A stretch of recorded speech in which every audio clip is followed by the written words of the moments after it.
कहानी के शुरू होते ही हमें कुछ डाकुओं को दिखाया जाता है जो पुलिस से बचने के लिए एक सुनसान रास्ते के ऊपर चल पड़ते हैं। उनका एक साथी बहुत ज्यादा जख्मी है, जख्मों से खून बहुत बह चुका है, उसकी हालत बहुत खराब है। ये लोग उसे हॉस्पिटल ले जाना चाहते थे, लेकिन इस रास्ते पे दूर दूर तक उन्हें कोई हॉस्पिटल नजर नहीं आता। अचानक इनकी चलती कार से कोई चीज टकराकर इनकी कार का टायर ब्रस्ट हो जाता है और ये लोग आगे जाने के काबिल भी नहीं रहते। इन्हें जल्द से जल्द अपने साथी को फर्स्ट एड देनी थी और इसी सारी टेंशन में उन्हें दूर वहीं पर एक घर में से धुआं निकलता दिखाई देता है। वो लोग अपने साथी को एक बोट में डालते हुए उस घर के करीब पहुंचते हैं तो वहां जाकर पता चला है कि ये एक बहुत बड़ा किला था, जिस किले के बाहरी दीवारों पे हिरणों के सींग लगे थे। ये लोग किले के बड़े बड़े दरवाजों को खोलते हैं तो सबसे पहले इनका सामना इस किले में बनी बहुत सी कब्रों से होता है। इसी किले में बहुत से घर भी थे। ये लोग अब उस घर में चले जाते हैं जिसमें से पहले इन्होंने धुआं निकलता देखा था। इस घर में भी कोई इंसान नहीं था। पॉइंट नामी बंदा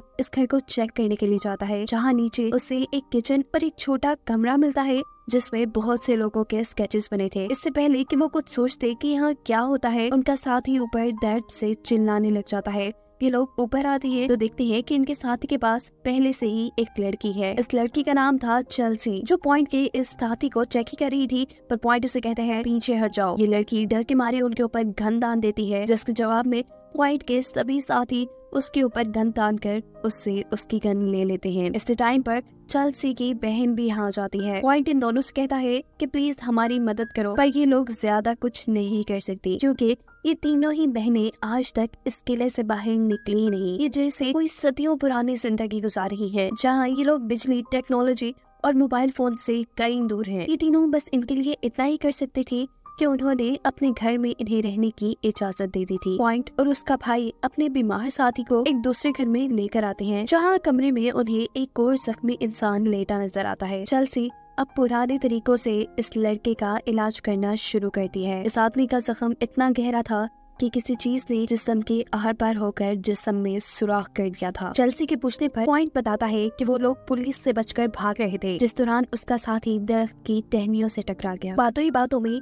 चेल्सी पॉइंट को ये बताती है कि वो आज तक इस किला से बाहर नहीं गई। वो चाहती है कि बाहर जाकर वो इस पूरी दुनिया को देखे, समुद्र को, रेत को, हर चीज को। जिसके बाद अब चेल्सी पॉइंट से कहती है कि तुम जाकर खाना खा लो, मुझे बस अब इस आदमी की बॉडी पर टांके लगानी है। पॉइंट यहाँ से चला जाता है और हम देखते हैं कि चेल्सी उसके जख्मों को सीने के साथ उसके होठों को भी सी चुकी थी। सीन कट होकर दिखाया जाता है कि चेल्सी की दूसरी बहन पॉइंट के एक साथी को लेकर स्टोर रूम तक आई थी, जहाँ से उन्हें पॉइंट के साथियों के लिए कुछ बिस्तर लेने थे। लेकिन यहाँ आकर ये लड़की इस आदमी को एक बिस्तर पे लेट जाने को कहती है। वो असल में बिस्तर नहीं था, एक ट्रैप था, जिसपे लेटते ही वो आदमी एक गड्ढे में गिर चुका था।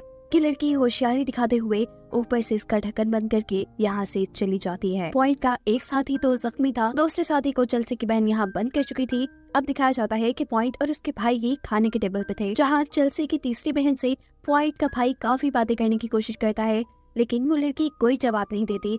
और तभी चेल्सी यहाँ आकर बताती है कि मेरी बहन बोल नहीं सकती। इन लोगों को जो मीट सर्व किया गया था वो काफी अजीब था। पॉइंट इनसे पूछता है कि आखिर ये किस जानवर का मीट है, लेकिन इसका भी ये दोनों बहनें कोई जवाब नहीं देती। फिर अब पॉइंट का भाई उससे कहता है कि मैं अपना खाना लेकर अपने जख्मी साथी के पास जा रहा हूँ। ये सुन गड़बड़ा कर चेल्सी कहती है नहीं, अभी नहीं, अभी तो वो सो रहा है। उसकी ये गड़बड़ाहट पॉइंट को शक में डाल चुकी थी। उनका चौथा साथी भी मिसिंग था। उनका भाई जब अपने जख्मी साथी के पास पहुँचता है तो देखता है कि उस लड़के का मुंह सी दिया गया था। उसके दिल में एक चाकू स्टैब था और साथ ही उसकी गर्दन से बहुत ज्यादा खून भी बह रहा था।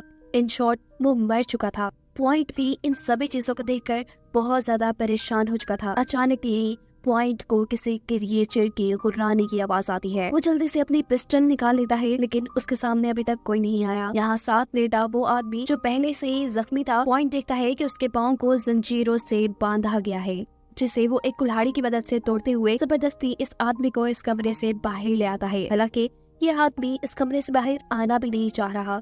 इस आदमी का दूसरा पाँव अभी तक बंधा हुआ था, जिसकी चेन को खींचते हुए क्रिएचर वापस उसे कमरे में ले आया। अचानक कमरे का दरवाजा भी बंद हो गया, जिसके बाद हमें उस आदमी की बहुत सी दर्दनाक चीखें सुनाई दी। यहाँ दिखाया जाता है कि इनका वो साथी जो एक गड्ढे में कैद है, वो लाइटर जलाकर इस गड्ढे के अंदर देखता है तो उसे आसपास इंसानी ढांचे मिलते हैं, जो देखकर उसकी हालत और भी खराब हो जाती है। पॉइंट अब चेल्सी के पास आता है और उसे पूछता है कि बताओ, मैंने जिस नीचे क्रिएचर को सुना है वो क्या है? अगर तुमने मुझे कुछ ना बताया तो मैं तुम्हें ही मार दूंगा। चेल्सी उसे कहती है कि मुझे मारकर तुम्हें कुछ नहीं मिलेगा। यहाँ पॉइंट उसे बताता है कि नीचे दोनों आदमी मारे गए हैं। दूसरे आदमी के मरने की खबर सुनकर तो चेल्सी खुद भी शॉक हो चुकी थी।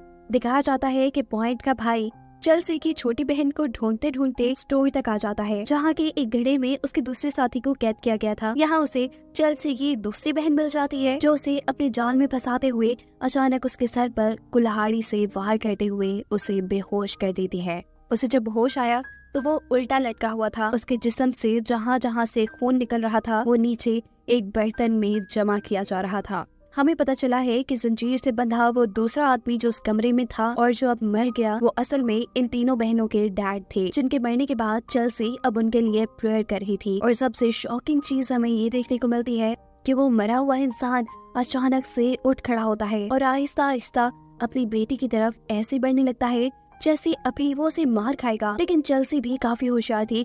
वो एकदम से उठते हुए एक कुल्हाड़ी से उसका सर धड़ से अलग कर देती है। पॉइंट अभी तक इनके घर की इन्वेस्टिगेशन कर रहा था। वो अब एक ऐसे कमरे में पहुंचता है जहां बहुत सी गाड़ियों की नंबर प्लेट्स लटकी हुई थी, जिसे देखकर वो सारी इनकी गेम समझ जाता है। जिस चीज से टकराकर उसकी गाड़ी का टायर ब्रस्ट हुआ था वो एक पूरा ट्रैप इन लड़कियों ने लगाया था। ये रोज किसी न किसी को फंसाकर यहाँ तक लेके आती थी और फिर उन्हें मार देती थी। जिसके अगले सीन में हमें दिखाया जाता है कि क्रिएचर उस गड्ढे का दरवाजा खोल रही थी, जिसके अंदर से पॉइंट का साथी बार बार निकलने की कोशिश कर रहा था और वो क्रिएचर एकदम उसे पकड़कर मार देता है। दूसरी तरफ चेल्सी की छोटी बहन अब स्टोर में पॉइंट के भाई के पास आती है। उसने पॉइंट के भाई का एक स्केच बनाया हुआ था। ये लड़की उन लोगों के स्केच बनाती थी जिनको ये लोग शिकार बनाकर यहाँ लाया करते थे, और यही स्केच तो पहले पॉइंट ने एक कमरे में भी देखे थे। पॉइंट का भाई इस लड़की से कहता है, प्लीज मुझे बख्श दो, मुझे यहाँ से जाने दो। इसी दौरान यहाँ पर उस लड़की को क्रिएचर की आवाज आती है। वो यहाँ से भाग जाती है और दिखाया जाता है कि वो क्रिएचर आकर पॉइंट के भाई के ऊपर उल्टा लटक कर उसका खून पी रहा है। और ये सब पॉइंट भी देख चुका था, जो अपने भाई को ढूंढते ढूंढते यहाँ आया था। इससे पहले कि अब वो क्रिएचर पॉइंट के ऊपर भी हमला करता, पॉइंट उसे गोलियों से छिल्ली करना शुरू कर देता है। और यहाँ हमें पहली मर्तबा उस क्रिएचर का चेहरा दिखाया जाता है। वो एक वैम्पायर था जिसके मुंह पे इस वक्त पॉइंट के भाई का खून लगा था। इस क्रिएचर के यहाँ से जाने के बाद पॉइंट ने अपने भाई को ऊपर से उतारा और इतने में ही यहाँ चेल्सी की छोटी बहन अपने हाथ में कुल्हाड़ी ले आ गई।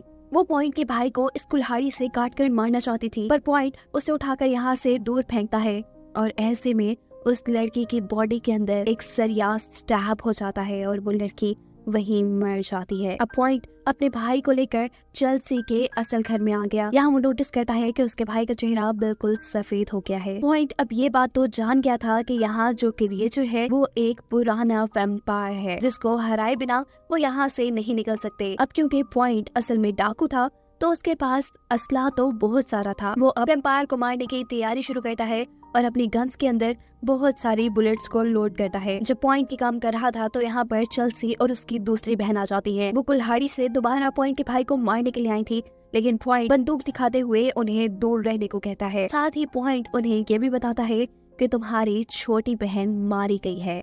ये सुन वो दोनों शॉक हो जाती हैं और अब चेल्सी बड़े आराम से पॉइंट को समझाती है कि तुम्हें अपने भाई को मारना पड़ेगा, वरना कुछ ही देर में ये भी एक वैम्पायर बनकर जाग जाएगा और तुम्हें ही काटने लगेगा। तुम चाहे तो इसे जला दो या इसके दिल के ऊपर वार करो या इसकी गर्दन काट दो, कुछ भी करो, इसे बस मार दो। जब पॉइंट उनकी बात नहीं मानता तो चेल्सी यहाँ उन्हें अपनी कहानी सुनाती है। वो बताती है कि जब वो लोग रोमानिया से यहाँ आए तब वो वैम्पायर इनके अंदर कहीं छुप कर यहाँ आ गया। इस वैम्पायर से दुनिया को बचाने के लिए इन सब लोगों ने मिलकर दुनिया से दूर ये किला बनाया।